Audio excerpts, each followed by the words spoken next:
A police officer finds two 3-year-old twin girls shivering in the cold at the supermarket parking lot. One of them says, "My stepmother doesn't want us anymore." He never expected to be shocked upon discovering that the billionaire stepmother was his ex-girlfriend. Night had fallen with an unusual chill in Oakwood Hills, a refined suburb known for its imposing mansions and tree-lined streets. Officer Jack Harris, a 35-year-old man with sharp eyes and broad shoulders, was driving his patrol car slowly through the deserted parking lot of the local grocery store. His night shifts were usually quiet, but something in the air made his veteran instincts tingle with caution. The car's headlights cut through the darkness, illuminating rows of empty vehicles and elongated shadows. Jack was about to turn around when a subtle movement caught his attention. He frowned, leaning over the steering wheel for a better view. There, between two luxury cars, were two small figures huddled together. Jack's heart raced. Children, at this time of night. He parked the patrol car and got out quickly, the icy air stinging his face. As he approached, the scene became clearer and more distressing. They were two little girls, identical down to the last strand of blonde hair, and they couldn't be more than 3 years old. They were hugging each other, trembling violently, their small bodies barely covered by thin pajamas. "Hello," Jack called gently, crouching down to their eye level. "It's all right. I'm a police officer. Can I help you?" The girls looked at him with wide and frightened eyes. One of them, who seemed slightly braver, spoke in a trembling voice that broke Jack's heart. "Our stepmother doesn't want us anymore." The phrase hung in the cold air, carrying a weight no child should ever bear. Jack felt a surge of anger and compassion welling up inside him.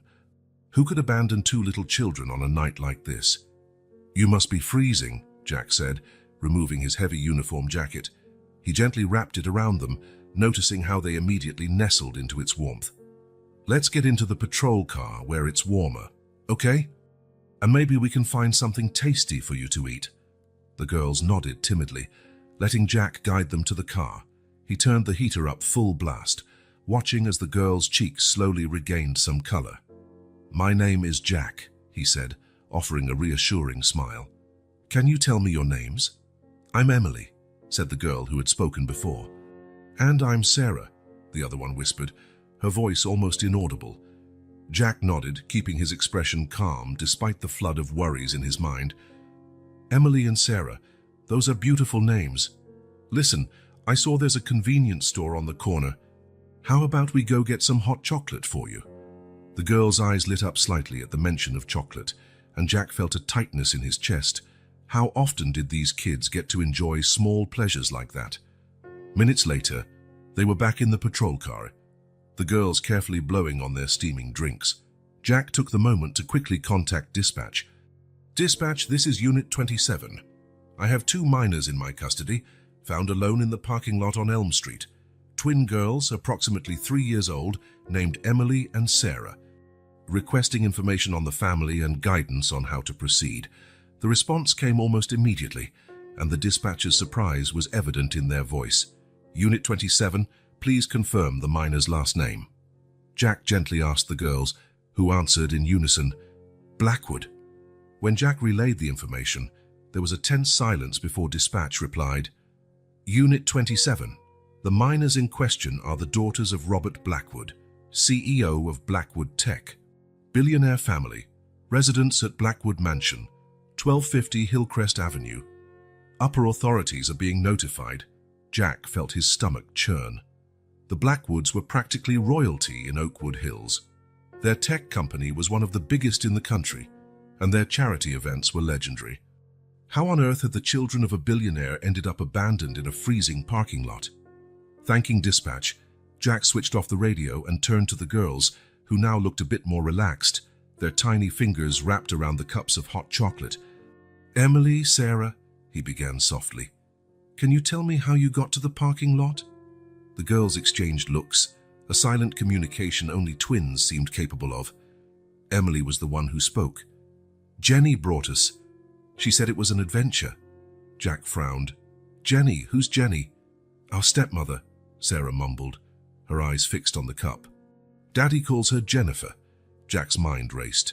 Jennifer Blackwood, the stepmother. He vaguely remembered seeing her picture in local magazines, always smiling beside her husband at gala events. "And why did Jenny bring you here?" Jack asked, keeping his voice calm despite the growing feeling that something was very, very wrong. Emily shrugged, a surprisingly grown-up gesture for such a small child. "She said we had to wait, that it was a hide-and-seek game," Sarah added in a low voice. "But it's been a long time, and it's cold." Jack felt a protective surge course through him. These girls had clearly been abandoned, but why? And for how long had they been out there? "Do you know what time Jenny brought you here?" he asked. The girls looked at each other again, clearly confused by the question. Jack realized that children so young probably had no real sense of time. "Was it dark?" he tried. Emily nodded. "Yes, but not super dark. The store lights were still on." Jack glanced at his watch. It was past 11 p.m. now. The grocery store closed at 10 p.m. The girls had been out there for at least an hour, possibly more. He made a decision at that moment. Protocol said he should wait for backup or social services, especially given the prominence of this family. But looking at those tired, frightened faces, Jack knew he couldn't just leave them sitting in his patrol car. "Emily, Sarah," he said, turning fully to face them. "How would you feel if I took you home? I bet your bed is much more comfortable than this car, right?" The girls exchanged uncertain looks. "Will Jenny be mad?" Sarah asked, her voice barely above a whisper. Jack felt his heart clench. "Don't worry about Jenny right now. My job is to make sure you're safe, okay?" Slowly, the girls nodded. Jack started the engine, a sense of determination settling in his chest. As he pulled out of the parking lot, he couldn't help noticing how the girls shrank back slightly at the sound of the motor. During the drive, Jack did his best to keep the conversation light, hoping to distract the girls from any fear or anxiety they might be feeling. "So, girls, what's the best part about living in a big house?" he asked, keeping his eyes on the road but watching them in the rearview mirror. Emily was the first to answer, her voice showing a little more enthusiasm. "The garden. There's a huge swing and lots of flowers." Sarah nodded eagerly. "And the treehouse that Daddy built." Jack smiled, relieved to see a bit of joy returning to their faces. "Wow, a treehouse! That sounds amazing. Do you spend a lot of time there?" The excitement on the girls' faces dimmed a bit. "Not as much now," Emily said. "Jenny doesn't like it when we make noise out there." Jack frowned but kept his tone casual. "Oh, really? And what do you like to do inside the house then?" Sarah spoke up this time. "We like to draw, but we have to stay quiet in our room." The conversation continued like this, with Jack asking seemingly innocent questions and the girls answering. Bit by bit, a concerning picture formed in the officer's mind. The girls spoke of a life of material luxury, fancy toys, pretty clothes, delicious food. But there was a noticeable absence of warmth and affection in their descriptions. Jack noticed how they always referred to their stepmother as Jenny, never Mom or any affectionate term. And there was a subtle tension whenever they mentioned her, as if they were walking on eggshells even miles away from her. As they neared the more affluent area of Oakwood Hills, Jack couldn't help but notice inconsistencies in the girls' stories. In one moment, Emily said Jenny took them out every weekend. In the next, Sarah mentioned they hadn't left the house in weeks because Jenny didn't like how noisy they were in the car. These contradictions set off alarm bells in Jack's experienced mind. He had dealt with child neglect cases before, but never in such a privileged setting. It was disconcerting to think that even amid such wealth, 2 small children could be suffering. Driving through the tree-lined streets, passing increasingly imposing mansions, Jack couldn't help reflecting on past cases. Usually, neglect came hand in hand with poverty, addiction, lack of resources. But here, what could lead someone with every resource in the world to abandon 2 little girls in a cold parking lot? The obvious answer, that someone might simply be cruel, was hard to swallow. Jack always tried to see the best in people, to believe there was an explanation or mitigating circumstance, but looking at Emily and Sarah in the rearview mirror, watching them lean against each other for comfort, it was hard to imagine any justification for what had happened that night. Finally, they turned onto a private street, and Jack felt his breath catch. At the end of the road rose the Blackwood mansion in all its grandeur. It was an imposing building, a blend of classic and modern architecture with enormous windows that glowed softly in the night. Meticulously maintained gardens stretched in every direction, dotted with fountains and statues. As he approached the ornate gates, Jack felt a growing apprehension settle in his stomach. Something told him that what was about to happen would change the course of many lives, not just Emily and Sarah's, but his own. "We're here, girls," he said softly, stopping in front of the gates. Emily and Sarah looked out the window, and Jack noticed a mix of relief and apprehension on their faces.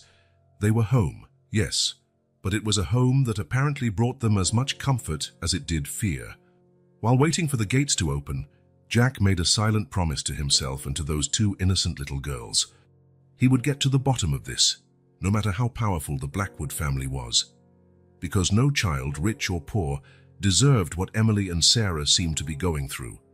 With a gentle creak, the gates began to open, and Jack guided the patrol car up the long driveway. The road ahead was uncertain, but he was determined to protect those girls, whatever the cost.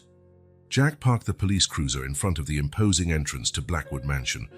The engine fell silent, leaving only the soft sound of the night breeze and the breathing of the two little girls in the back seat. He turned to Emily and Sarah, offering a reassuring smile. "We're here, girls. Let's go inside and sort this out, okay?" The twins nodded silently, their big eyes reflecting a mix of relief and apprehension. Jack stepped out of the car and opened the back door, helping the girls down. They immediately stuck close to each other, hands intertwined as if drawing strength from one another's presence. Jack climbed the marble steps that led to the main door, the girls right behind him. His finger hovered for a moment before pressing the doorbell. The melodic chime echoed inside the mansion, and Jack felt a strange tension gathering in his shoulders. Seconds that felt like an eternity passed before the door's handle moved. The heavy wooden door swung open, revealing an elegant woman in a silk robe. Jack's world seemed to freeze the instant his eyes met hers. A shock of recognition hit him like lightning. "Jennifer." The word slipped from his lips before he could hold it back. The woman in front of him, Jennifer Blackwood, the girl's stepmother, was someone Jack knew very well. Or at least, he thought he had. 10 years ago, she'd been Jennifer Collins, his college girlfriend, the first love he'd believed was forever. Jennifer, for her part, visibly paled. Her eyes, once warm in Jack's memory, now looked cold and calculating. "Jack?" Her voice was a tense whisper. "What are you doing here?" The initial shock gave way to a palpable tension. Jack struggled to maintain his professional composure, aware of the two little girls behind him. "Good evening, Mrs. Blackwood," he said, his voice turning formal. "I found Emily and Sarah alone in the supermarket parking lot. They said they were left there." Jennifer's eyes narrowed, a flash of irritation crossing her face. "That's ridiculous," she said sharply. "The girls must have made up a story. They've been in bed for hours." Jack felt the girls edge closer to him, as if seeking protection. He took a step forward, partially blocking Jennifer's view of the children. "Jennifer, they were out there alone in the cold for at least an hour. This is serious." "It's Mrs. Blackwood to you, officer," Jennifer snapped back, her voice taking on a cutting tone Jack had never heard before. "I don't know what these girls told you, but I can assure you it's all lies. They have very active imaginations." Jack felt a pang of discomfort. The woman in front of him seemed like a distorted version of the Jennifer he'd once known. Where was the compassionate girl who used to volunteer on weekends, the dedicated student who dreamed of making a difference in the world? "Jennifer." "Mrs. Blackwood," Jack corrected himself. "We need to talk about this. Child abandonment is a very serious matter." "Abandonment?" Jennifer let out a humorless laugh. "Are you accusing me of something, Officer Harris?" The way she emphasized his title made Jack realize how much their positions had changed. 10 years ago, they were college sweethearts with simple dreams. Now, he was a patrol cop, and she was the wife of a billionaire. "I'm not accusing anyone," Jack replied calmly. "I'm just reporting what I saw and heard." "The girl said you took them there." Jennifer crossed her arms, her stance exuding a chill Jack had never experienced from her before. "Look, Jack," she said, lowering her voice. "I don't know what kind of game you're playing here, but I suggest you stop now. You have no idea what kind of influence we have in this town." The veiled threat caught Jack by surprise. This was definitely not the Jennifer he once knew. "Is that a threat, Mrs. Blackwood?" Jennifer shrugged, a cold smile playing on her lips. "Just a friendly reminder. After all, we're old friends, aren't we?" At that moment, a housekeeper appeared behind Jennifer. Her eyes widened slightly upon seeing the girls, but she quickly masked her surprise. "Maria," Jennifer said, without taking her eyes off Jack, "take the girls to their room. Make sure they get a hot bath." The housekeeper nodded quickly, reaching out for Emily and Sarah. The girls hesitated, looking fearfully at Jack. "It's okay," Jack said softly, kneeling down to their level. "Go with Maria. I'll make sure everything is fine, okay?" Reluctantly, the twins followed the housekeeper into the mansion, casting worried glances over their shoulders as they disappeared down the hallway. Once the girls were out of sight, Jennifer's facade seemed to crack for a moment. She ran a hand over her face, suddenly looking very tired. "What do you want, Jack?" she asked, her voice quieter now. "Money? Is that it?" Jack felt as if he'd been punched in the stomach. "Money? You think that's what this is about? Jennifer, 2 children were found alone in the cold. This has nothing to do with money." Jennifer studied him for a long moment, as if trying to solve an especially difficult puzzle. "You really haven't changed at all, have you?" she finally said, a hint of something, maybe regret, in her voice. "Still the same Jack, always trying to save the world." "And you've changed too much," Jack replied, unable to hide the disappointment in his voice. "What happened to you, Jen?" The old nickname seemed to hit her like a slap. For a brief moment, Jack glimpsed the girl he used to know, vulnerable and unsure, but as quickly as it appeared, it vanished, replaced by the icy Mrs. Blackwood. "Life happened, Jack," she said, lifting her chin. "Not everyone can afford to hold on to childish ideals. Some of us had to grow up." Jack shook his head, a deep sadness settling in his chest. "Growing up doesn't mean losing your humanity, Jennifer." "Enough," Jennifer said abruptly. "I've heard enough. The girls are home, safe and sound. Your job is done here, Officer Harris." Jack knew she was dismissing him, but he couldn't simply walk away. Not with so many questions unanswered, not with the lingering feeling that something was very wrong in that house. "This isn't over, Jennifer," he said firmly. "I'll need to file a report about the incident, and if I find any indication of neglect or abuse—" "You won't find anything," Jennifer interrupted, her voice full of cold certainty, "because there's nothing to find, and if you insist on this ridiculous crusade, Jack, I guarantee you'll regret it. There are bigger things at play here than you can imagine." With those words, she took a step back, ready to close the door, but before she could, Jack set his foot on the threshold. "Jen," he said, using the nickname once more, his voice almost pleading, "what happened to you, to the girl who wanted to change the world? Who cared about people?" For a moment, something flickered in Jennifer's eyes, a hint of pain, maybe regret. But as quickly as it appeared, it vanished, replaced by an icy resolve. She grew up, Jack, and learned the world is a much more complicated place than we thought back in college. Now, if you'll excuse me, I have 2 girls to look after.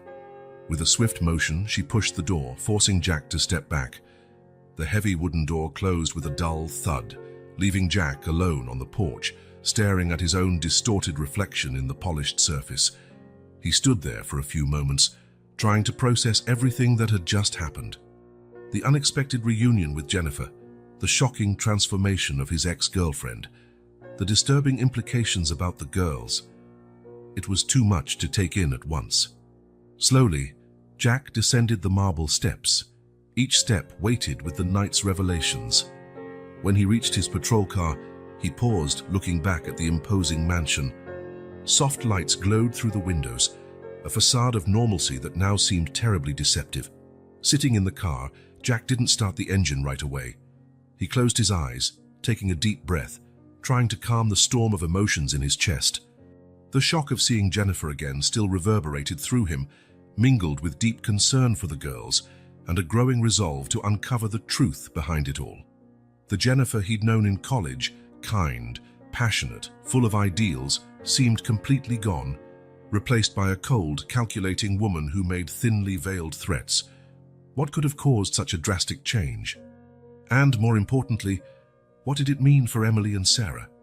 Jack opened his eyes, his gaze fixed on the mansion ahead. Jennifer's words echoed in his mind. There are bigger things at play here than you can imagine. What had she meant by that? What dark secrets were hiding behind those elegant walls? One thing was certain. He couldn't simply ignore what had happened tonight. Regardless of his past with Jennifer, regardless of her threats, Jack had a duty to those little girls. He had to find out the truth, no matter the cost. With one last look at the mansion, Jack started the engine. As he pulled out through the ornate gates, a firm resolution took hold of his heart. He would get to the bottom of this, no matter how long it took or how hard it became. Emily and Sarah deserved that. And perhaps the memory of the Jennifer he once knew and loved deserved it too. The road ahead would be difficult. Jack knew that. He would be facing not just Jennifer, but all the power and influence of the Blackwood family. But as he drove through the quiet streets of Oakwood Hills, Jack felt a growing determination settle into his chest. Tonight had only been the beginning. A door to a larger mystery had been opened, and Jack was determined to walk through it, no matter the dangers that awaited on the other side.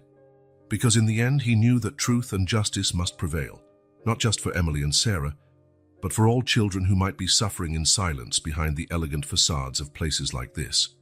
With those turbulent thoughts, Jack disappeared into the night, leaving Blackwood Mansion and its secrets behind, at least for now. But he knew, with a certainty that resonated in every fiber of his being, that he would return. And when he did, he would be ready to face whatever he found. The night had brought shocking revelations and unearthed long-buried memories. But more than that, it had planted the seeds of an investigation that promised to shake the foundations of Oakwood Hills. And at the center of it all was Jack, a determined cop, a confused ex-boyfriend, and now the unlikely guardian of a secret that threatened to topple the carefully constructed world of the Blackwoods. As Jack's patrol car disappeared into the darkness, the lights of Blackwood Mansion continued to glow, seemingly serene. But behind those illuminated windows, secrets simmered, ready to surface. And Jack Harris would be the key to uncovering them all. The sun had barely risen when Jack Harris walked into the police station, determination etched on his tired face. The previous night had been a whirlwind of emotions and discoveries, but now it was time to turn that shock into action. He offered quick greetings to his colleagues, ignoring their curious looks as he made his way to his desk. Jack powered up his computer, and while waiting for the system to boot, his mind drifted back to the scenes of the previous night. The frightened faces of the twins, Emily and Sarah, still haunted him. And then there was Jennifer, the woman he once loved, now a cold, threatening stranger. He shook his head, forcing himself to focus. There was work to do. He spent the first few hours conducting a thorough investigation into Jennifer Blackwood's current life. Local society magazines showed an elegant, smiling woman, always at her billionaire husband's side, Robert Blackwood, at charity events or major product launches from Blackwood Tech. At first glance, it all looked perfect. But Jack knew better. He dug deeper, searching for any mention of the twins. To his surprise, there were very few. Occasionally, there was a family photo with the girls dressed identically, shy smiles that never reached their eyes. Jack noticed how Jennifer was rarely photographed interacting directly with her stepdaughters. As the morning wore on, Jack decided it was time to visit the place where everything had begun, the supermarket. He drove there, parking his patrol car discreetly out back. The manager, a middle-aged man named Frank, greeted him with a concerned look. "Officer Harris, how can I help you?" Jack briefly explained that he was investigating an incident from the previous night, without revealing who was involved. Frank nodded and called over a few employees who had been on shift that night. The first to speak was a tall, thin security guard named Mike. "Yes, officer, I remember something strange last night," Mike said, scratching his chin. "Around 9:30 p.m. I saw a really fancy car pull into the lot. It was odd, you know. Not the kind of car we usually see around here." Jack nodded, encouraging him to continue. The car stopped for a few minutes and then sped off, I thought about checking it out, but I had to deal with a teenager trying to shoplift some drinks. Jack took notes. Were you able to see who was in the car? Mike shook his head. No, the windows were too dark. But it was a black Bentley, I'm sure of that. Jack felt his stomach tighten. He remembered seeing a black Bentley in the Blackwood Mansion's garage the previous night. Next to speak was a young cashier named Lisa. She looked nervous, wringing her hands as she talked. I saw the girls, she said quietly. 2 identical little girls. They hung around by my register for a while. I thought about asking if they were lost, but we got so busy and, God, I should have done something. Jack rested a reassuring hand on Lisa's shoulder. It's not your fault. Can you tell me how long you saw them? Lisa frowned, thinking, at least an hour, maybe more. They looked so scared. Jack thanked the employees and asked to see the security camera footage. Frank led him to a small back room lined with monitors showing different areas of the store. Heart pounding, Jack watched the videos from the previous night. At 9:27 p.m., a black Bentley entered the parking lot. At 9:29, 2 small figures exited the car. Then at 9:30, the car left. Jack asked for the angle showing the driver. The quality wasn't great, but there was no doubt. It was Jennifer. Her face was tense, almost frightened, as she looked around briefly before driving off. The subsequent footage showed Emily and Sarah wandering around the supermarket, clearly lost and scared. Jack felt a surge of anger seeing the girls shivering from the cold, clinging to each other for comfort. Thanking Frank, Jack left the store with his head spinning. He had visual proof that Jennifer had dropped the girls off. But why? What would make a woman abandon 2 small children in the cold?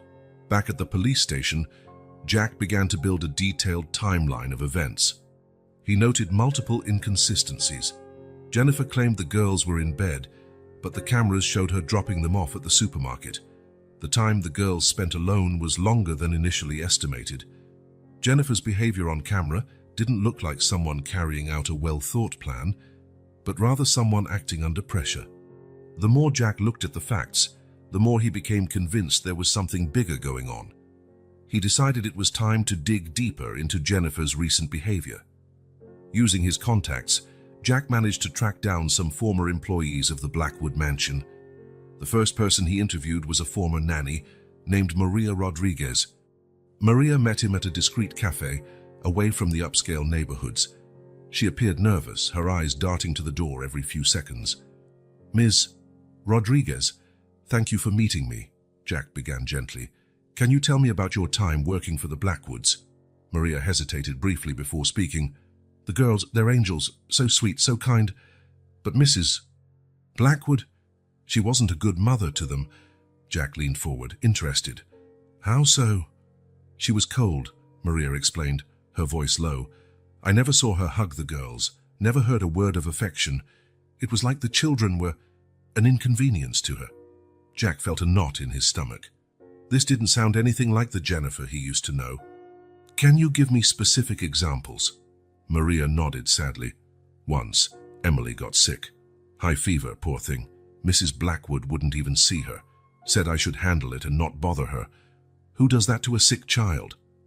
Jack took thorough notes, his heart heavy. And Mr. Blackwood? How was he with the girls? Oh, he loved them, Maria said, a small smile flickering across her face. When he was home, he spent all his time with them. But he traveled a lot, and when he was away... What happened when he was away? Jack prompted gently. Maria hesitated again. Mrs. Blackwood. She changed. She became more irritable, colder. The girls were afraid of her. Jack thanked Maria for her time, promising to keep her identity confidential. As she left, he couldn't stop thinking about the Jennifer he'd known in college, a young woman passionate about children who spoke excitedly about becoming a teacher and making a difference. How could she have turned into this distant, unfeeling person? Next on Jack's list was a former driver named Thomas Green. They met at a quiet bar on the outskirts of town. Thomas was a burly man with calloused hands that gripped Jack's firmly. Officer Harris, I hear you're asking questions about the Blackwoods. Jack nodded, ordering 2 beers. I'm investigating an incident involving the twins. Any information you can provide would be helpful. Thomas took a long swig of his beer before speaking. I've worked for a lot of wealthy families over the years, but the Blackwoods, there was something off about that place. How so? The fights, Thomas said, lowering his voice. Mr. and Mrs. Blackwood argued a lot, especially about the girls. Jack leaned forward, intrigued. What kind of arguments? Mrs. Blackwood, she wanted to send the girls away. Boarding schools, summer camps, anything to keep them out of the house.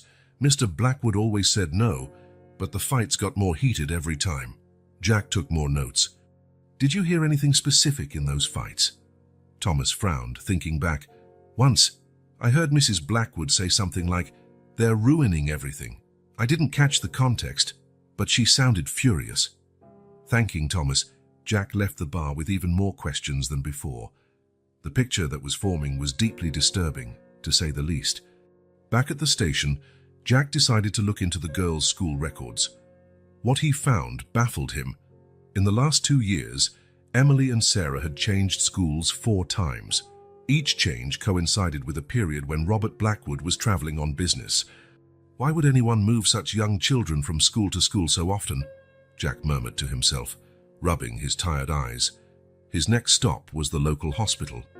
Using his authority as a police officer, Jack accessed Emily and Sarah's medical records. What he found made his blood run cold. There were several reports of routine checkups, but what caught Jack's attention were the pediatrician's notes.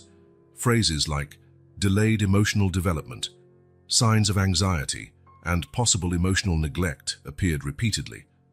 One particular report disturbed him deeply. It was from a child psychologist who had examined the girls 6 months earlier. Emily and Sarah Blackwood exhibit clear signs of emotional stress. They demonstrate excessive attachment to each other, possibly as a coping mechanism in an emotionally cold home environment. Strongly recommend regular psychological support and a thorough evaluation of the family setting. Jack closed the file, feeling nauseous. How could this have gone unnoticed for so long? How could children from such a prominent family be suffering like this, right under everyone's nose? The discrepancy between the Jennifer he once knew and the woman he was discovering was almost impossible to reconcile. He remembered a young woman who loved children, who talked excitedly about teaching and helping kids. How could she have become someone capable of treating them, her own stepdaughters, with such coldness? Determined to get to the bottom of it, Jack decided to take the next step in his investigation. He knew it was risky, possibly illegal, but he saw no other option. Using his contacts in the police, he gained access to the Blackwood family's financial records. What he uncovered astonished him. Over the past 18 months, Jennifer had made a series of large transfers to offshore accounts. The sums were astronomical, adding up to millions of dollars. Why would she need so much money hidden away? Jack wondered, frowning at the computer screen. Digging further, Jack found something even more unsettling. There were numerous emails exchanged between Jennifer and a school in Switzerland, an exclusive and extremely expensive boarding institution. The emails discussed the possible enrollment of Emily and Sarah for the upcoming school year. She really is planning on sending them away, Jack muttered, feeling a mix of anger and disbelief. Diving deeper into the records, Jack noted a pattern in Robert Blackwood's schedule. The billionaire spent long periods out of the country, sometimes months at a time, leaving Jennifer as the main, and often sole, caregiver of the girls. As the puzzle pieces began to fit together, Jack felt a chill run down his spine. There was something bigger going on here, something beyond simple neglect or emotional coldness. The large sums of money, the plans to ship the girls off, the increasing isolation, it all pointed to a calculated scheme. But what was Jennifer's endgame? What could she possibly gain by abandoning her stepdaughters and potentially destroying her family? Jack leaned back in his chair, his mind racing. He had enough evidence to justify a formal investigation, possibly even Child Protective Services involvement. But something still nagged at him. If he acted too hastily, Jennifer could use her influence to cover everything up. And if there was something even larger at stake, something he still hadn't uncovered. After hours of deliberation, Jack made a decision. He needed to confront Jennifer again, this time armed with all the evidence he'd gathered. It was risky, possibly dangerous, but he knew it was the only way to truly understand what was happening and, more importantly, to protect Emily and Sarah. With renewed resolve, Jack began to organize all his findings. He compiled a detailed dossier, including copies of surveillance footage, financial records, medical reports, and statements from former employees. As he worked, the image of Jennifer, the Jennifer he'd known so many years ago, continued to haunt him. How could someone change so drastically? What could have happened to turn a once idealistic young woman into a person capable of such callousness and possible cruelty? Jack knew he was about to wade into dangerous waters. The Blackwoods were powerful, influential, capable of crushing his career with a phone call. But when he thought of Emily and Sarah's frightened faces, he realized he had no choice. With a deep sigh, Jack closed the dossier. Tomorrow he would confront Jennifer again, and this time he wouldn't leave without answers. As night fell over Oakwood Hills, Jack remained at his desk, meticulously reviewing every detail of his investigation. He knew the showdown with Jennifer would be a turning point, not only for the case, but potentially for his career and personal life as well. As he organized his notes and evidence, Jack couldn't help reflecting on the complexity of the situation. Each new discovery seemed to raise more questions than answers. Why was Jennifer stashing so much money in offshore accounts? What was the true reason behind sending the girls to a Swiss boarding school? And perhaps the most disturbing question of all, what had happened to turn Jennifer into someone capable of these actions? Jack knew he was about to stir up a hornet's nest. The Blackwoods weren't just wealthy, they were powerful. Confronting Jennifer directly was risky, but he saw no other option. The lives of Emily and Sarah were at stake. Glancing at the clock, Jack realized it was well past midnight. He rubbed his tired eyes, feeling the weight of the entire investigation bearing down on him. Tomorrow would be a critical day, one that could change everything. With one last look at the dossier he'd prepared, Jack shut down his computer and stood up. Walking through the nearly empty station, he felt a mix of determination and apprehension. Whatever happened tomorrow, he knew there would be no turning back. When he got home, exhausted yet mentally wired, Jack couldn't fall asleep right away. Lying in bed, he mentally replayed every detail of the case, every clue, every inconsistency. The security footage of Jennifer abandoning the girls blended with memories of happier times, when they were young and in love. Finally, in the early hours of the morning, Jack fell into a fitful sleep. His dreams were a jumbled mix of past and present, hope and fear. In one moment, he was back at college, laughing with Jennifer under an autumn sun. In the next, he was at Blackwood Mansion, running through endless corridors, hearing distant cries from children he couldn't reach. When the alarm rang, Jack woke with a start, heart pounding. The day had arrived. Today, he would confront Jennifer and demand answers. Today, he would fight for the truth and for the safety of two innocent girls. With renewed resolve, Jack got ready and stepped out into the early morning. As he left his house, the rising sun cast long shadows across the quiet streets of Oakwood Hills. Jack had no idea what awaited him, but he was prepared to face whatever came. The beginning of the investigation was drawing to a close, but the true battle was only just starting. With every step toward Blackwood Mansion, Jack was moving closer not just to a confrontation with Jennifer, but to revelations that could shake the foundations of everything he thought he knew. The afternoon sun cast long shadows across the immaculate lawn of Blackwood Mansion as Jack Harris parked his police cruiser near the ornate gate. He took a deep breath, feeling the weight of the dossier in his hands and the responsibility on his shoulders. This was the moment of truth. Walking with steady steps toward the main door, Jack's racing heart contrasted with the determined expression on his face. He rang the doorbell, the melodic chime echoing through the mansion. Seconds that felt like forever passed before the door opened, revealing Jennifer Blackwood. "Officer Harris," she said, her voice cold and controlled. "To what do I owe this unannounced visit?" Jack kept his gaze locked on hers. "Mrs. Blackwood, we need to talk. It's about Emily and Sarah." For a brief moment, Jack saw something. Fear, anger, flash in Jennifer's eyes. But as quickly as it came, it vanished, replaced by a polished mask of indifference. "Come in," she said, stepping aside. "Let's speak in the office." Jack followed her down the opulent hallway, noting how Jennifer maintained a rigid posture, her high heels echoing on the marble floor. She led him into a spacious office, furnished with mahogany pieces and shelves filled with books that looked untouched.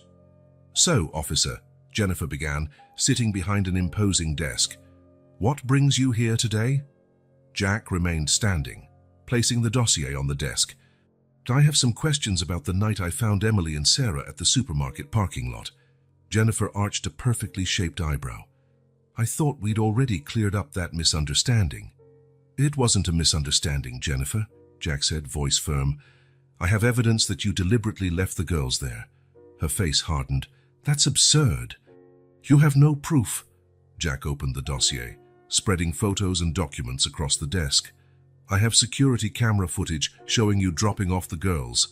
I have statements from the supermarket staff, and much more." Jennifer glanced at the documents, her composure beginning to crack. That means nothing. You don't understand the context. Then explain it to me," Jack pressed.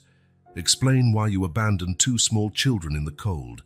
Explain the money transfers to offshore accounts. Explain the plans to send them to a boarding school abroad." Silence followed, heavy with tension. Jennifer looked at Jack and then at the documents and back at him. Something in her eyes shifted, as if she'd made a decision. "You want the truth, Jack," she said, her voice taking on a tone he'd never heard before. "The truth is that I never wanted these kids. They're a constant reminder that I'm the second wife, the replacement." Jack felt as though he'd been punched. "Jennifer, what are you talking about?" She stood, walking over to the window. "You have no idea what it's like to live in this world, Jack. The luxury, the power, the expectations. It's intoxicating. And I'm not going to let 2 brats ruin everything I've worked for." "Worked for?" Jack repeated, incredulous. "You married a billionaire." Jennifer turned, her eyes shining with cold ambition. "And you think that was easy? You think any girl can just show up and win over someone like Robert Blackwood? I planned this. I molded myself. I became exactly what he wanted." Jack shook his head, struggling to comprehend the transformation of the woman in front of him. "And the girls? They're innocent in all of this." "They're an obstacle," Jennifer spat. "Robert adores them, of course, the perfect father when he's around. But he's always traveling, always busy. And I'm stuck with the constant reminder that I'll never be the first, the real Mrs. Blackwood." "So you tried to get rid of them," Jack concluded, horror evident in his voice. Jennifer shrugged, a disturbingly casual gesture given the weight of her words. "I tried to do things discreetly. Boarding schools, summer camps, anything to keep them away. But Robert always interfered. And the money. The offshore transfers." A cold smile formed on Jennifer's lips. "Precautions, Jack. In this world, you never know when you'll need an escape hatch." Jack felt a wave of nausea. This was not the Jennifer he'd once loved. This was a stranger, cold, calculating, willing to harm innocent children out of ambition and greed. "You can't be serious," he said, his voice almost pleading. "The Jennifer I knew would never do this." She laughed, a joyless sound. "That Jennifer was an idealistic fool. She grew up, Jack. She learned how the world really works." Jack stepped closer, his voice resolute. "This ends now, Jennifer. I'm reporting all of this to the authorities. The girls need protection." At that moment, Jennifer's expression shifted, the mask of coldness replaced by something more calculating. "Come on, Jack. We're both adults here. I'm sure we can come to an understanding." "An understanding," Jack repeated, incredulous. Jennifer approached, her expensive perfume enveloping him. "Think about it. How much does a police officer like you make?" "I could change your life, Jack. All you have to do is forget this little investigation." Jack felt his stomach turn. "Who you're trying to bribe me?" "I'm offering you an opportunity," Jennifer replied softly. "Enough money for you to retire comfortably, maybe move somewhere sunny, all in exchange for a bit of discretion." For a moment, Jack was speechless, shocked at Jennifer's audacity. Was this really the same woman he'd fallen for years ago? The transformation was so complete, so shocking, that he could hardly believe it. "You really think I'd accept that?" Jack finally said, his voice trembling with contained anger. That I'd ignore what you did to those kids for money? Jennifer shrugged, stepping back. Everyone has a price, Jack. I was just trying to find yours. At that moment, the sound of a door opening echoed through the house. Jennifer froze, her eyes widening in alarm. Jennifer, I'm home! A man's voice echoed down the hallway. Robert, Jennifer whispered, panic evident in her voice. He wasn't supposed to be here. Footsteps approached the office, and seconds later Robert Blackwood entered the room. He was a tall, distinguished man, with grey flecks in his hair, and the confident air of someone who'd spent years at the top of the corporate world. Jennifer, darling, He stopped abruptly upon seeing Jack. What's going on here? Jack turned to face Robert, aware of the palpable tension in the air. Mr. Blackwood, I'm Officer Jack Harris.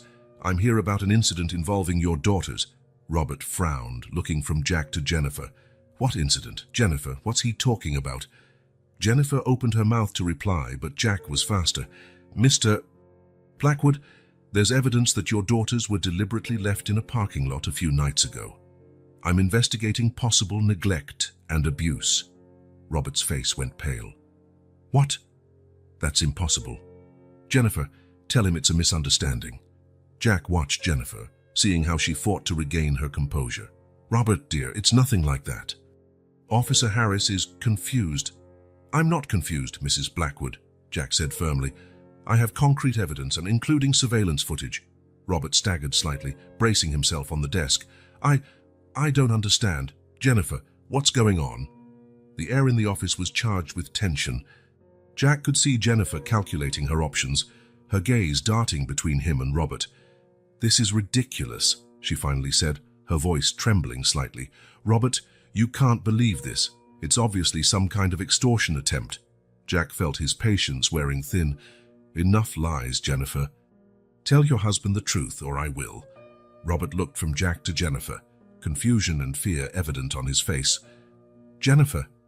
For a moment, it seemed she would continue denying everything. But then, something in her expression shifted. Her shoulders sagged, and a bitter smile appeared on her lips. You know what, Robert? Yes, it's true.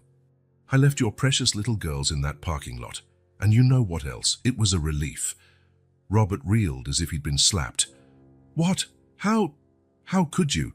Jennifer laughed, a cold, humorless sound. How could I? How could you make me live in the shadow of your late wife all these years? How could you expect me to love children that constantly remind me I'm just a replacement?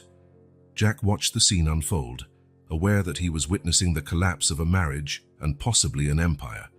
Robert looked completely stunned, unable to process what he was hearing. I need to see my daughters, Robert finally said, his voice trembling. Where are Emily and Sarah? At school, Jennifer replied coldly. Where I don't have to look at them? Robert turned to Jack, his eyes pleading. Officer, please tell me my daughters are safe. Jack nodded gravely. They're safe, Mr. Blackwood, but I strongly advise you to take immediate steps to ensure their security and well-being. Robert nodded, seeming to age years in that moment. Yes, of course. I need to call my lawyer. Jennifer let out a bitter laugh. Oh yes, call the lawyers. We'll see who comes out on top, Robert. Jack had seen enough. He gathered his evidence, aware that what he had witnessed was only the tip of the iceberg. Mrs. Blackwood, Mr. Blackwood, he said formally. I'll be reporting all of this to the relevant authorities. I advise you both to fully cooperate with the upcoming investigation. Jennifer glared at him with pure hatred. You have no idea what you started here today, Jack. You have no idea what forces you're toying with. Jack met her gaze without wavering. What I know is that 2 innocent children need protection, and I'll do whatever it takes to make sure they get it. With those words, Jack left the office, leaving behind the chaos he had set in motion. As he walked down the hallway, he could still hear Jennifer and Robert's raised voices echoing behind him. Stepping out of the mansion, Jack took a deep breath of the cool afternoon air. His heart still pounded, his mind racing with all that had happened. The Jennifer he once knew and loved had vanished, replaced by a cold, calculating woman he barely recognized. Yet despite the shock and sadness he felt, Jack knew he had done the right thing. Emily and Sarah needed protection, and he was determined to see they got it. Driving back to the police station, Jack knew the road ahead would be difficult. There would be investigations, possibly a trial, certainly media attention. The Blackwoods were powerful, and Jennifer would not go down without a fight. But Jack was prepared to face whatever came next, because in the end, it all came down to two innocent little girls who deserved a chance to grow up in safety and love. And he would do everything in his power to give them that chance. The sun began to set as Jack reached the police station, bathing the city in a golden glow. It was the end of a day that had changed many lives, including his own. But it was also the start of a new journey, a journey in pursuit of justice and the protection of those who couldn't protect themselves. With renewed determination, Jack walked into the station. There was much work to be done, and he was ready to face whatever the future held. Dawn broke with a palpable sense of urgency. Jack Harris arrived at the police station before sunrise, determined to act quickly to protect Emily and Sarah. His first phone call was to Child Protective Services, CPS. "This is Officer Jack Harris," he said, the moment they picked up. "I have an urgent case involving possible neglect and emotional abuse of two minors." Jack spent the next hour detailing his discoveries to Sarah Johnson, an experienced social worker. He shared the evidence of the supermarket abandonment, the suspicious financial records, and the disturbing accounts of former staff at Blackwood Mansion. "This is very serious, Officer Harris," Sarah said, her tone grave. "I'll open an official investigation immediately. We'll need to interview the children and assess their home environment." Jack nodded, even though she couldn't see him. "I understand. And what about the immediate safety of the girls?" "Given the nature of the allegations, we can file for a temporary removal order," Sarah explained, "but we'll need a judge to approve it." Over the following hours, a series of events unfolded quickly. A CPS team was dispatched to the girls' school for an initial assessment. Simultaneously, an emergency petition was filed with the local family court. Jack worked tirelessly with the social workers, providing all the information he'd collected. He was determined not to let a single detail slip, knowing every piece of evidence could be crucial in ensuring the girls' safety. Meanwhile, at Blackwood Mansion, the situation was deteriorating rapidly. Upon learning of the official investigation, Jennifer swung between panicked rage and desperate denials. She alternated between legal threats and pleas of innocence. Robert Blackwood, who had initially refused to believe the allegations against his wife, began to see the reality of the situation. The evidence Jack presented and Jennifer's volatile reaction were opening his eyes to a truth he might have ignored for too long. "I can't believe I was so blind," Robert muttered to himself, watching Jennifer shout at her lawyer over the phone. Anticipating that Jennifer might attempt something drastic, Jack arranged discreet surveillance of the mansion. Two plainclothes officers were positioned in an unmarked car a safe distance away, ready to intervene if necessary. By afternoon, the judge granted a temporary removal of custody. Emily and Sarah would be placed in emergency foster care until a more thorough investigation could be conducted. Jack was present when the girls were taken from school. His heart clenched at the fear and confusion on their faces. "Hi, Emily, Sarah," he said gently, crouching down to their eye level. "Do you remember me?" The twins nodded timidly. "You're the officer who helped us," Emily said softly. Jack smiled, trying to reassure them. "That's right, I'm here to help again. You'll be staying with a really nice family for a little while, okay? Just until we figure some things out." Sarah, the social worker, explained the situation as gently as possible. Despite her efforts, it was clear the children were scared and confused. As the girls were led away, Jack couldn't help but feel a mix of relief and concern. He knew he'd done the right thing, but he also knew the road ahead would be difficult for everyone involved. Back at the station, Jack received an enraged phone call from Jennifer. "You have no idea what you've done," she hissed into the phone. "I will destroy you, Jack. By the time I'm finished, you'll wish you never meddled in my family's affairs." Jack stayed calm, though a chill ran down his spine.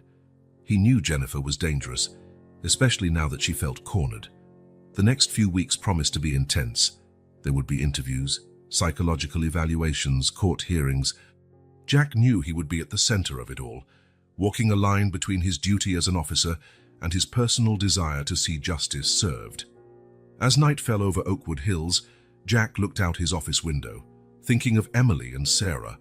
He hoped that despite the trauma and confusion, they would finally get the love and safety they deserved. The path ahead would be long and hard, but Jack was determined to see it through to the end. For Emily, for Sarah, and for all children who needed someone to stand up for them. It was an exceptionally dark night when Jack's radio crackled with urgency. "All units, we have an alert at Blackwood Mansion. Suspected attempt to flee with minors." Jack's heart pounded. He'd feared something like this might happen. Without hesitation, he hit the siren and sped toward the mansion, praying he'd arrive in time. Meanwhile, inside Blackwood Mansion, Jennifer moved stealthily through the dark corridors. Emily and Sarah, still groggy and confused, were led by her with a firm grip. "Come on, girls," Jennifer whispered, a mix of urgency and anger in her tone. "We're going on a trip." The twins exchanged anxious glances but didn't dare question her.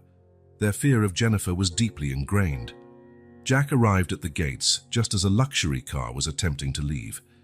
He blocked the exit with his cruiser, jumping out with his weapon drawn. "Stop the vehicle right now, Jennifer," he shouted. The car screeched to a halt and Jennifer stepped out, dragging the girls with her. Her eyes blazed with a mixture of rage and desperation. "Get out of my way, Jack," she hissed. "You have no idea what you're doing." Jack held his ground, striving for calm despite the tension in the air. "It's over, Jennifer." "Let the girls go," Jennifer laughed, a cold, humorless sound. "Over? This is far from over." She pulled the girls closer, using them as a shield. "Do you really think you can stop me? I'm a Blackwood. I have more power than you could ever dream of." The girls trembled, their wide, frightened eyes fixed on Jack, silently begging for help. "Think about what you're doing," Jack said, voice firm but gentle. "You're scaring the children. This will only make things worse for you." For a moment, it seemed Jennifer might reconsider, but then her face twisted with fury. "You ruined everything, Jack, my perfect life, my future, all because of these little brats." At that moment, headlights illuminated the scene. Robert Blackwood emerged from his car, shock and horror registering on his face as he took in what was happening. "Jennifer, what is this?" he asked, voice trembling. Jennifer turned to face him, still gripping the girls. "Oh, hello, dear. You arrived just in time to watch everything fall apart." Robert took a step closer, hands extended in a gesture of peace. "Jennifer, please let the girls go. We can talk about this." "Talk?" Jennifer screamed. "There's nothing to talk about. These kids ruined everything. I should have sent them away years ago." Robert paled, finally seeing his wife's true colors. "My God, Jennifer, what happened to you?" Taking advantage of the distraction, Emily and Sarah managed to slip from Jennifer's grasp. In the blink of an eye, they ran toward Jack, clinging to his legs for protection. Jennifer let out a cry of rage, lunging toward Jack and the girls, but before she could reach them, Robert grabbed her, holding her tightly. "Enough, Jennifer," he shouted. "It's over." At that moment, several police cars arrived, their lights flashing in the darkness. Officers jumped out, quickly taking control of the situation. Jennifer was detained, still screaming threats as she was placed in the squad car. "This isn't over. You'll all regret this, every one of you." Jack knelt down, hugging Emily and Sarah, who sobbed softly. "It's okay now," he murmured. "You're safe." Robert watched the scene, looking utterly lost. He approached Jack and the girls hesitantly. I'm sorry," he said, voice thick with emotion. "I had no idea. How could I have been so blind?" Jack looked at him with a mix of compassion and firmness. "What matters now is taking care of these girls, Mr. Blackwood. They're going to need a lot of support and love." Robert nodded, tears in his eyes. He knelt beside Jack, opening his arms to his daughters. After a moment's hesitation, Emily and Sarah ran into their father's embrace. While the police wrapped up Jennifer's arrest, Jack watched the family reunion. The road ahead would be long and tough, but at least now there was hope. The night that began with so much tension and danger ended with the promise of a new beginning. The stars shone overhead, silent witnesses to a battle that had finally reached its conclusion. The sun had barely risen when Jennifer Blackwood was taken to the interrogation room at the Central Police Station in Oakwood Hills. Sitting stiffly on a metal chair, she glared at the two-way mirror with an icy look, her lips pressed into a thin line of determination. Two seasoned detectives entered the room, their expressions mirroring the gravity of the situation. For hours, they tried to get answers from Jennifer, asking about the girl's abandonment, the suspicious money transfers, and her plans to send the twins abroad. But Jennifer remained stubbornly silent, answering only with an occasional no comment or "I'll speak only with my lawyer." Meanwhile, a team of investigators was meticulously searching Blackwood Mansion and the Blackwood Tech offices. Every document, every email, every financial record was examined with a fine-tooth comb. What they found was disturbing. In addition to the evidence Jack had already gathered, investigators discovered a detailed diary Jennifer kept, outlining her plans to get rid of her stepdaughters. There were notes about boarding schools in Europe, contacts with attorneys specializing in international custody, and even research on how to alter identification documents. In another part of the station, Robert Blackwood faced his own interrogation. Unlike his wife, he talked non-stop, a mix of confession and remorse. "I should have known," he repeated, running his hands through his hair in despair. The constant trips, the girls switching schools, their withdrawn behavior. How could I have been so blind? The detective questioning him kept a neutral expression, but asked pointed questions. "Mr. Blackwood, in all these years, you never suspected something was wrong?" Robert lowered his head, shame evident in his posture. I guess I didn't want to see." Jennifer always had an explanation, always made it seem like she was acting in the girl's best interests.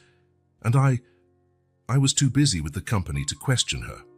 Meanwhile, in a specially designed children's interview room, Emily and Sarah were gently questioned by specialized child psychologists. Their revelations were heartbreaking. "Jenny doesn't like it when we make noise," Sarah said quietly, clinging to a stuffed bear. "She says kids should be seen, not heard." Emily nodded, adding, "Sometimes, when Daddy travels, Jenny locks us in our room. She says it's a game, but it's not fun." The specialists exchanged worried glances. The pattern of emotional abuse and neglect was becoming painfully clear. In the midst of this storm of revelations, Jack Harris worked relentlessly, handing over every shred of evidence he'd gathered during his investigation. His detailed reports, security footage, and witness statements now formed the backbone of the case against Jennifer Blackwood. News of the scandal leaked to the press almost immediately. Within hours, the story was on every newspaper front page and TV channel. Billionaire's wife accused of abandoning stepdaughters, Blackwood family scandal, neglect and abuse. The dark side of the fairy tale, the fall of Mrs. Blackwood. Reporters gathered outside the police station and Blackwood Mansion, desperate for any scraps of information. Speculation ran wild, with experts brought in to comment on everything from child psychology to the implications for the Blackwood tech empire. Finally, the day of the preliminary hearing arrived.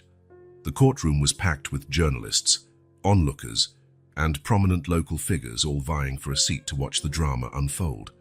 Jennifer entered the courtroom with her head held high, her immaculate Chanel suit clashing with the handcuffs on her wrists. She scanned the room, her gaze lingering briefly on Jack, seated in the front row, and on Robert, who looked like he'd aged decades in just a few weeks. The judge opened the proceedings, and the prosecutor began to lay out the case against Jennifer. The evidence was overwhelming.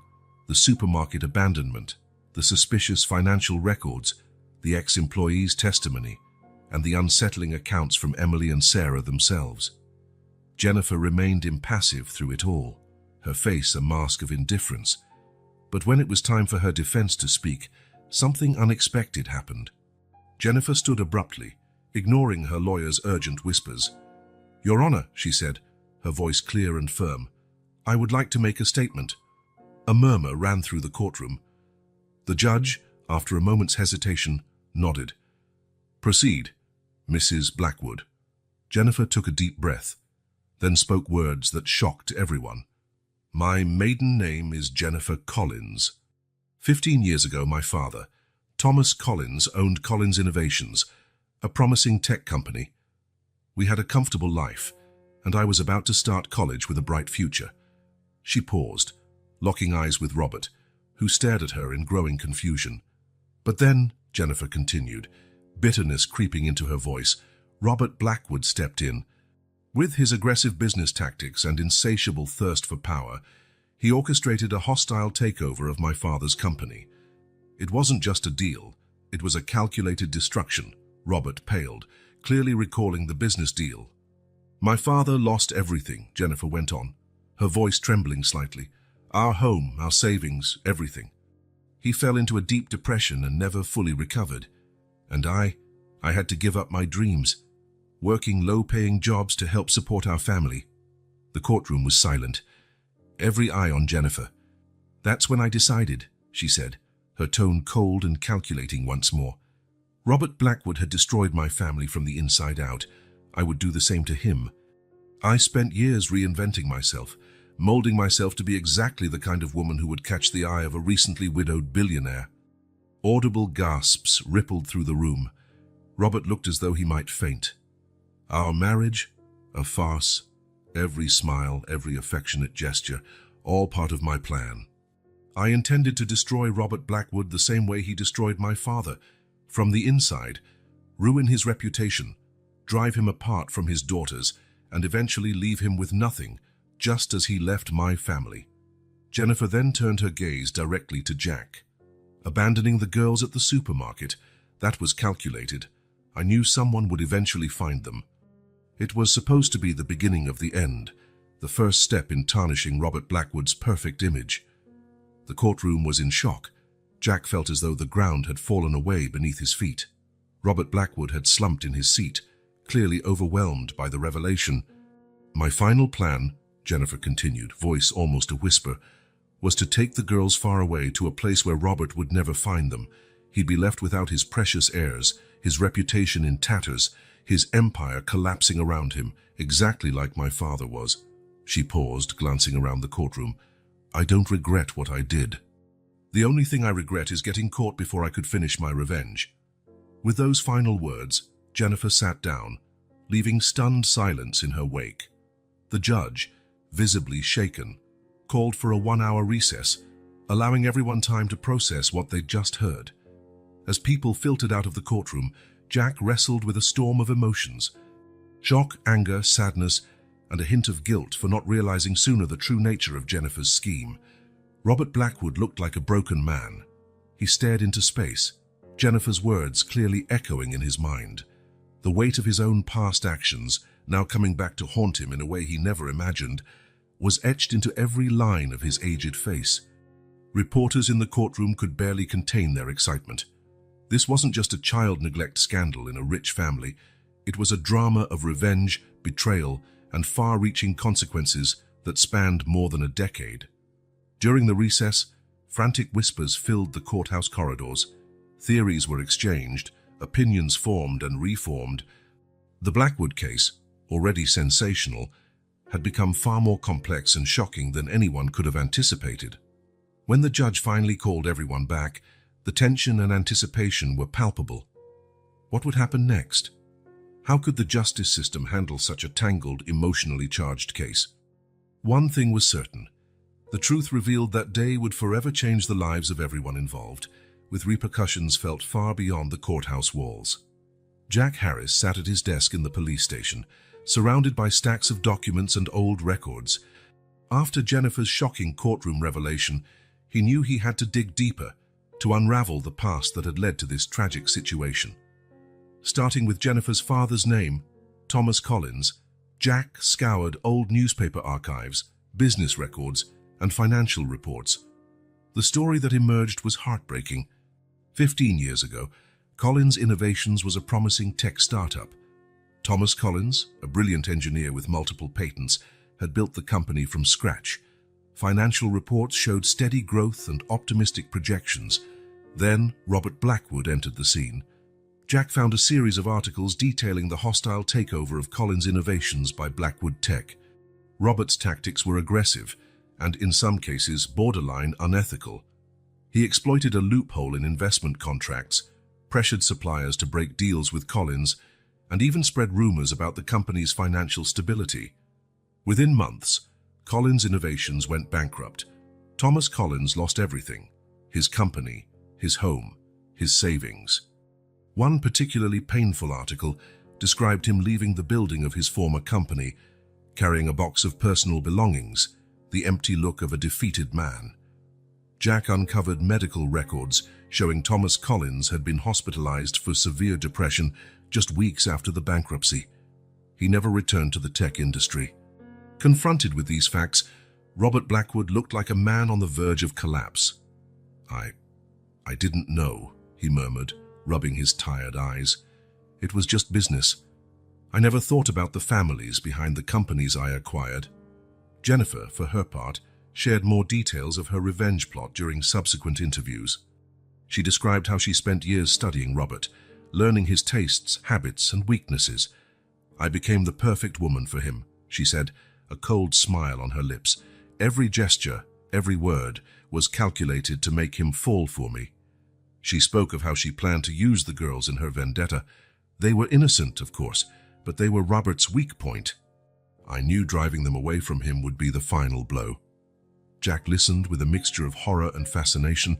It was hard to reconcile the Jennifer he'd known in college with this cold, calculating woman. One of the hardest aspects of the case was explaining the situation to Emily and Sarah. A team of child trauma therapists was brought in to help.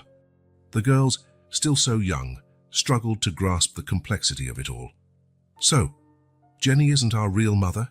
Emily asked, her small voice full of confusion. "And she doesn't love us," Sarah added, tears welling up in her eyes. The therapists did their best to explain in a way the children could understand, emphasizing that none of it was their fault and that they were deeply loved by their father and many others. Jack watched it all unfold, feeling the weight of how far-reaching the consequences of past actions could be. A business deal made 15 years ago had set in motion a chain of events that led to this moment: destroyed lives, a broken family, 2 innocent children traumatized. He couldn't help reflecting on how our actions, however insignificant they might seem at the time, could have repercussions far beyond what we could imagine. Robert Blackwood never dreamed his hostile takeover would lead to this. Jennifer, in her quest for revenge, never fully considered the harm she'd inflict on innocent children. As the case continued to unfold, Jack knew there would be more revelations and ramifications. The past had been brought to light, but the future remained uncertain for everyone involved. The courtroom was packed on the day Jennifer Blackwood formally faced the charges against her. The buzz in the crowd died down when she walked in, escorted by officers, her face a mask of determination. Jack Harris, seated in the front row, couldn't help noticing how much she seemed to have aged. Deeper lines around her eyes, her posture less haughty. The prosecutor presented the case with ruthless efficiency, detailing every accusation: child neglect, abandonment, fraud, attempted kidnapping. The evidence was overwhelming, each piece meticulously gathered by Jack and his team. But when Jennifer's defense attorney rose, the atmosphere shifted noticeably. He didn't try to deny her actions. Instead, he painted a vivid picture of a young woman traumatized by her family's downfall, consumed by a desire for justice that turned into an obsessive quest for vengeance. "Ladies and gentlemen of the jury," he said, his voice echoing in the silent courtroom, "we are not here to deny Mrs. Blackwood's actions. We are here to understand them, to see how a chain of events, set in motion 15 years ago, led us to this tragic moment." He went on to detail the collapse of the Collins family, Thomas Collins's emotional breakdown, and the years of struggle and privation that followed. Jennifer sat rigidly beside him, eyes downcast, but Jack could see her shoulders tremble slightly. "Mrs. Blackwood does not seek absolution," the lawyer concluded. "She seeks understanding and perhaps a chance at redemption." When Jennifer finally spoke, her voice was low but steady. "I know what I did was wrong," she said, addressing the jury directly. "But at the time it felt like the only way to get justice. I was wrong, and I'm prepared to face the consequences of my actions." The judge listened intently, his face betraying a mix of severity and empathy. When he pronounced the sentence, it carried a balance of punishment and acknowledgement of her trauma. Jennifer received 10 years in prison with the possibility of parole after 5 and was ordered to undergo intensive therapy. As Jennifer was led away, her eyes met Jack's for a brief moment. In that glance, he saw a complicated mix of emotions: regret, resignation, and, surprisingly, a glimmer of the warmth he once knew. Across town, in the now quiet Blackwood mansion, Robert Blackwood faced his own judgment, not in a court of law, but in the mirror of his conscience. The revelations of recent weeks had shaken him to his core, forcing him to re-examine every decision, every tactic that had brought him to the top. Seated in his office, surrounded by trophies and acknowledgements that now felt hollow, Robert flipped through old financial reports, contracts, and emails. Each document told a story of relentless ambition, of victories won at the cost of others' suffering. "How could I have been so blind?" he muttered, recalling the image of Thomas Collins leaving his office building for the last time. It was then that Robert made a decision. Picking up the phone, he called his assistant. "Cancel all my appointments for the next few weeks," he ordered, "and get in touch with our legal team. We have a lot of work to do." Over the following weeks, Blackwood Tech underwent a transformation. Robert, though drastically reducing his working hours, initiated a thorough audit of the company's acquisitions and business practices over the past 20 years. Every questionable deal, every aggressive tactic was scrutinized and reassessed. More than that, Robert began devising plans to compensate those harmed by his past actions. Compensation funds were set up, job offers extended to former employees of acquired companies, and in some cases, Robert even returned control of subsidiaries to their original owners. "I can't undo the past," he said in a press conference, exhaustion clear on his face. "But I can work for a better future, for my family, for my company, and for all those impacted by my actions." Meanwhile, Jack Harris wrestled with his own inner demons. The investigation, the trial, the revelations, they'd left him emotionally drained. But it was his conflicting feelings about Jennifer that kept him awake at night. He found himself replaying memories of their college days, recalling the vibrant, idealistic young woman he'd loved. How had that Jennifer turned into the cold, vengeful woman at Blackwood Mansion? And more troublingly, was there still a trace of that original Jennifer beneath the hardened exterior? "She made terrible choices," Jack told himself, gazing out his apartment window at the sleeping city, "but I can't help wondering, what if it had been me? What if my family had been destroyed? How far would I go for justice or revenge?" These questions plagued him, a reminder of how thin the line could be between justice and vengeance, between righteousness and obsession. For Emily and Sarah, the ramifications of Jennifer's and Robert's actions were far more immediate. They were placed under the care of specialized child therapists, attending daily sessions to process recent events. At first, therapy was tough. The girls alternated between silent defiance and bursts of anger and confusion. "Why didn't Jenny love us?" Sarah asked one day, tears rolling down her cheeks. "Did we do something wrong?" Emily, the more reserved of the two, spent days drawing dark images of houses with locked doors and lonely figures. Slowly, with patience and care, the therapists helped the girls understand that none of this was their fault, that Jennifer's behavior stemmed from her own pain and anger, not something they had done. "Sometimes," one of the therapists explained gently, "grown-ups make bad choices because they're hurting inside. That doesn't make it right, but it helps us understand." Over the weeks, small signs of progress began to appear. The girls smiled more often, laughed more freely. Though the trauma couldn't be erased, they were gradually learning to cope. The question of custody became a central issue in court. Robert, committed to making amends, fought fiercely for the right to raise his daughters, but years of unintentional neglect weighed against him. "Mr. Blackwood," the judge said during a hearing, "while we acknowledge your recent efforts to redeem yourself, we cannot ignore the fact that your prolonged absence contributed to the environment that allowed this abuse to occur." In the end, Robert was granted custody of the girls, but under strict supervision.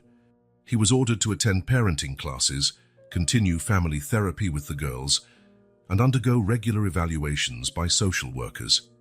"I'll do whatever it takes," Robert said, tears in his eyes, hugging Emily and Sarah after the ruling. "You two are the most important things in my life now.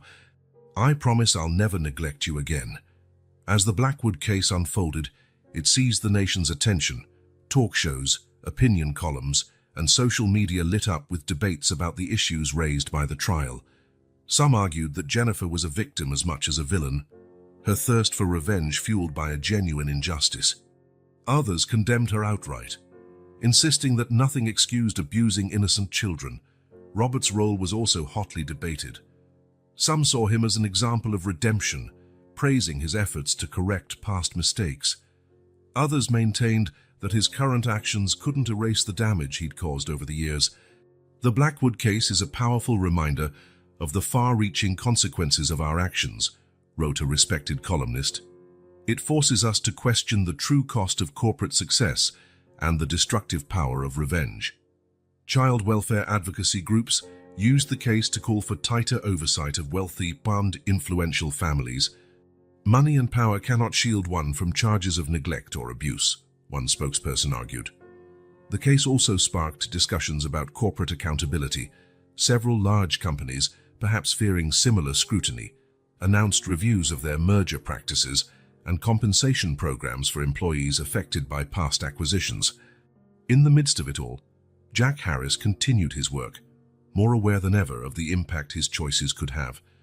Every case he investigated, every decision he made, was now filtered through the lessons he'd learned from the Blackwood saga. "We never truly know the full repercussions of our actions," he reflected one day, watching the streets of Oakwood Hills through his patrol car window. "But that doesn't absolve us of the responsibility to try to do the right thing, even when it's hard." As the media frenzy around the case began to subside, a sense of change lingered in the air. For Robert, it marked the start of a journey toward redemption and reconnection with his daughters. For Jennifer, it was a time of reflection and perhaps eventual regret behind bars. For Emily and Sarah, it was the beginning of a long healing process. And for Jack, it was a constant reminder of the complexity of human nature, the fragility of relationships, and the lasting power of decisions made long ago. The Blackwood case had ended, but its reverberations would be felt for a long time to come. It was a story of pain, revenge, and redemption that had touched many lives and, perhaps, changed some forever. 6 months had passed since the tumultuous trial that had shaken the Blackwoods, and all of Oakwood Hills. The mansion, once a symbol of opulence and power, now exuded a different atmosphere, warmer, more alive. Robert Blackwood, once known for his commanding presence in corporate boardrooms, could now be regularly spotted at the gates of the local elementary school, eagerly waiting for Emily and Sarah. His immaculate suits had given way to more casual attire, and the intense gaze of a business magnate had softened into the gentle smile of a devoted father. "How was school today, girls?" asked Robert, kneeling down to hug his daughters. Emily, always the chattier one, started animatedly talking about her science project, while Sarah shyly showed him a drawing she had made. Robert listened attentively, asking questions and praising their efforts. This everyday scene was a testimony to the profound shift in his priorities. Back at the mansion, the afternoon routine played out in a completely different way than it had 6 months ago. Robert sat at the kitchen table, helping the girls with their homework. His phone, once an extension of his hand, lay silent in a corner. "Dad, can you help me with this math problem?" Sarah asked, frowning at her notebook. Robert smiled, pulling his chair closer. "Of course, my sweetheart. Let's figure it out together." Friday nights, once reserved for business dinners and social events, were now dedicated to planning weekend adventures. A map lay spread out on the living room table, with Emily and Sarah poring over it, eyes gleaming with excitement. "How about a camping trip at this lake?" Robert suggested, pointing to a spot on the map. "We can fish, make campfires, and tell scary stories." The girls enthusiastically agreed, already imagining the fun they'd have. These trips had become a sacred ritual for the family, an opportunity to create new memories and strengthen the bonds that had once been so fragile. Evenings at Blackwood Mansion now included a new tradition. Robert, sitting on the edge of his daughter's beds, a storybook in his hands, softly filled their bedroom with tales of magic and adventure. And they all lived happily ever after, Robert concluded, closing the book. He leaned down to kiss each daughter on the forehead. "Good night, my princesses." "Good night, Dad," Emily and Sarah replied in unison, their eyes already heavy with sleep. Robert lingered for a moment, watching them drift off, overwhelmed by the love he felt.